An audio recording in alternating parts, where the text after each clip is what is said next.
आकलन झालेले आहे। या ठिकाणी माननीय श्री प्रभातजी ओठणकर सर, शहर उपाध्यक्ष भाजपा यांच्या ठिकाणी आगमन झालेले आहे। तर मी त्यांना विनंती करते की विचार टाळ्यांच्या गजरात त्यांच्या ठिकाणी स्वागत करूया। ठिकाणी आगमन झाले आहे, त्यांना विनंती करते की मी विचारपीठावर आपले स्थान ग्रहण करते। माननीय सुवर्णते सचिनजी वैद्य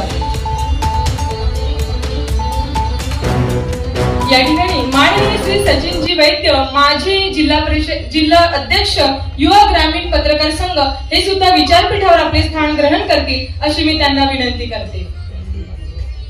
त्याला कुठेतरी वाव मिळावी आणि पत्रकारितेला कुठेतरी या समाजात स्थान मिळावं, त्या माध्यमातून हा नक्कीच एक चांगला प्रयत्न आहे। युवा ग्रामीण पत्रकार संघाची गेल्या 1 वर्षापासून स्थापना झाली आणि अल्पावधीतच संपूर्ण जिल्ह्यामध्येच नव्हे तर महाराष्ट्रामध्ये संघटनेची प्रत्येक जिल्ह्यामध्ये या ठिकाणी पत्रकाराच्या न्याय हक्कासाठी समाजातील प्रत्येक घटकाला न्याय देण्याचे काम करण्यात येत असून याचबरोबर संपूर्ण देशात व्याप्ती करण्याचे ध्येय या संघटनेच्या माध्यमातून करण्याचा मानस राष्ट्रीय अध्यक्ष माननीय श्री गणेश भाऊ कचकलवार यांचा असून अधिवेशनाच्या माध्यमातून संघटन मजबूत करणे आणि ग्रामीण पत्रकारांना समाजातील सर्व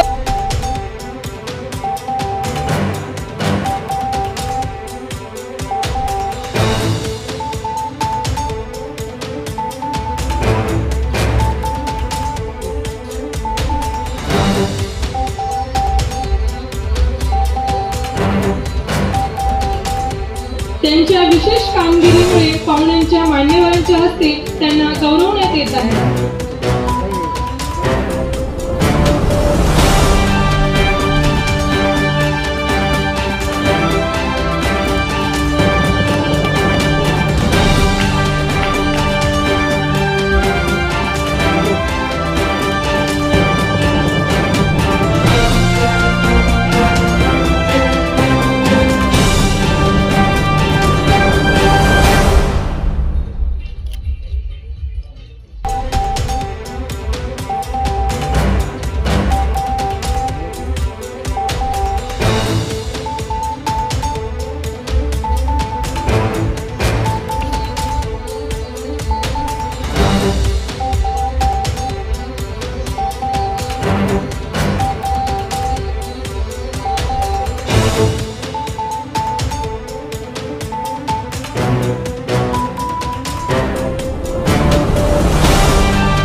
जोरदार टाळ्यांच्या गजरात त्यांचे या ठिकाणी आपण स्वागत करूया।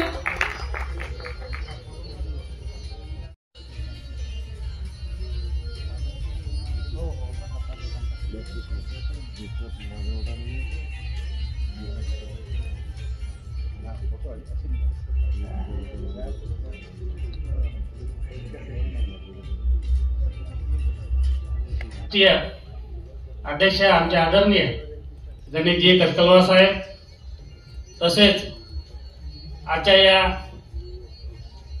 कार्यक्रमाला प्रमुख पाहुणे म्हणून लाभलेले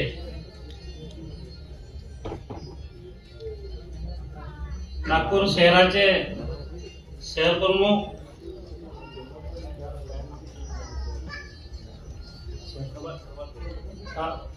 प्रभातजी, तसेच आदरणीय बाबाताई लक्ष्मणजी टेकाळे, कन्नाके साहेब, उपस्थित सर्व मंच आणि आजच्या या राष्ट्रीय अधिवेशन आणि पुरस्कार वितरण सोहळ्याला उपस्थित असलेले सर्व महाराष्ट्र राज्यातून आलेले तमाम पत्रकार बांधव आणि बंधू आणि भगिनींनो, आजच्या या कार्यक्रमाच्या निमित्ताने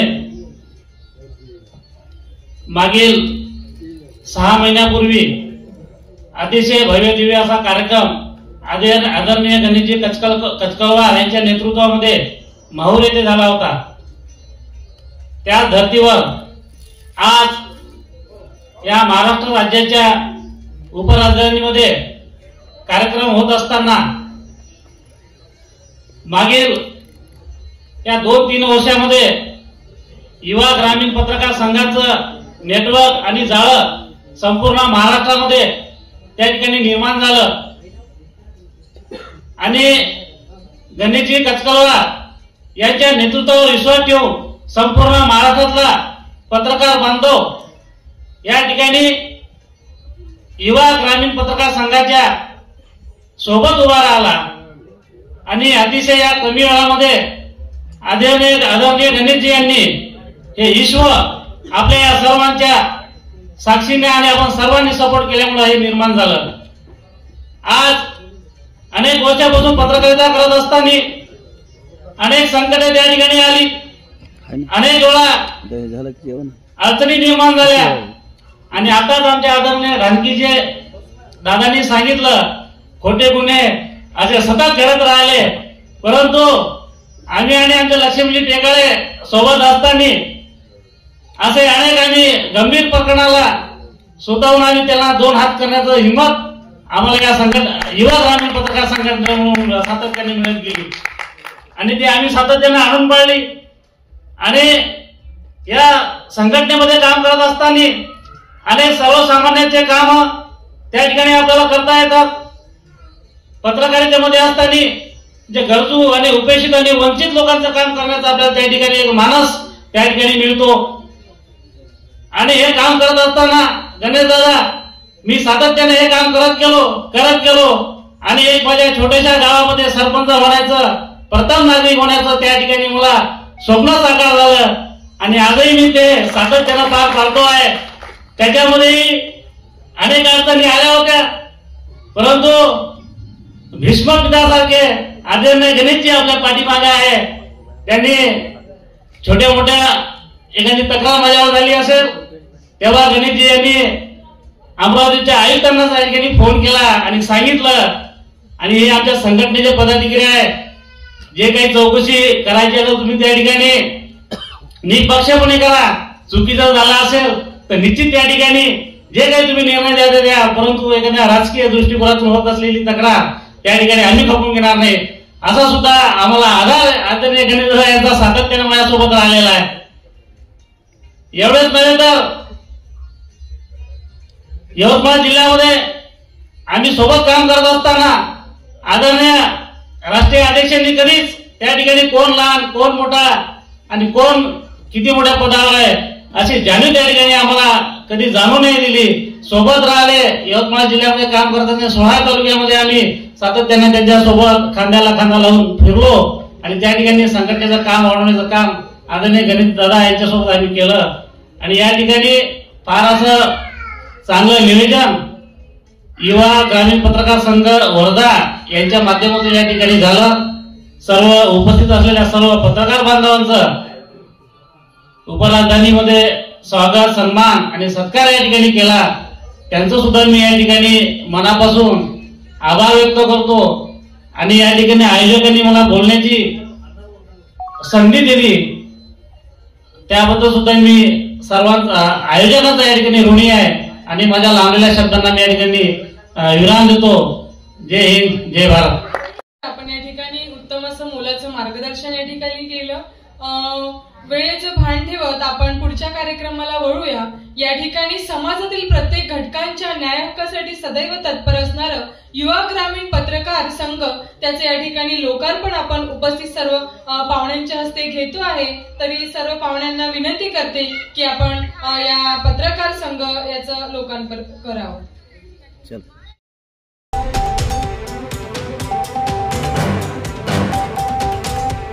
हे 1000 विद्यार्थ्यांना घडवत असते.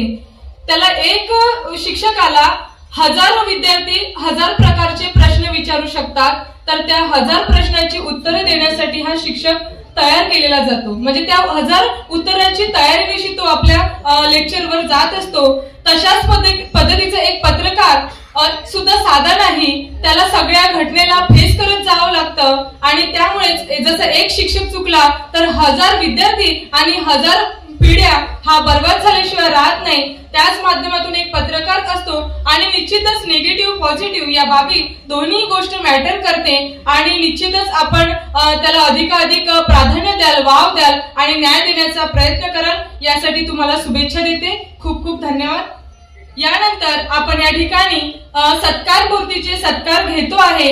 मी या ठिकाणी नाव घेते, त्या सर्वांनी 1 बाय 1 करून आपल्या विचारपीठावर यायचं आहे। मान्यवरांच्या हस्ते आपण त्याचा सत्कार करणार आहोत।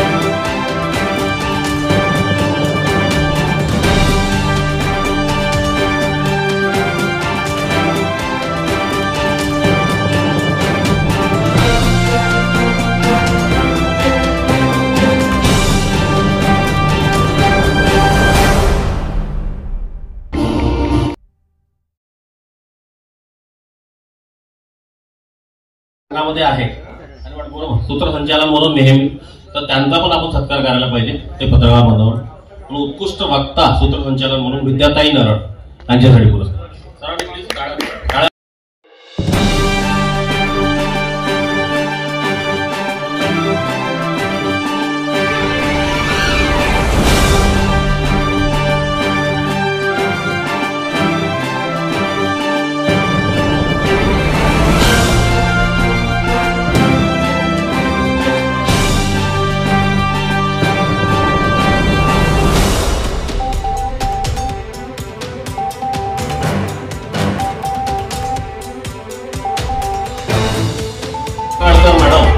पण आपण सत्कार करतोय की तो सत्याचा मार्ग गेलेला असा नसावा, की जो पत्रकार असा असावा की तो गरिबांच्या न्यायासाठी धावणारा, श्रीमंताच्या मागे पैशासाठी धावणारा नसावा।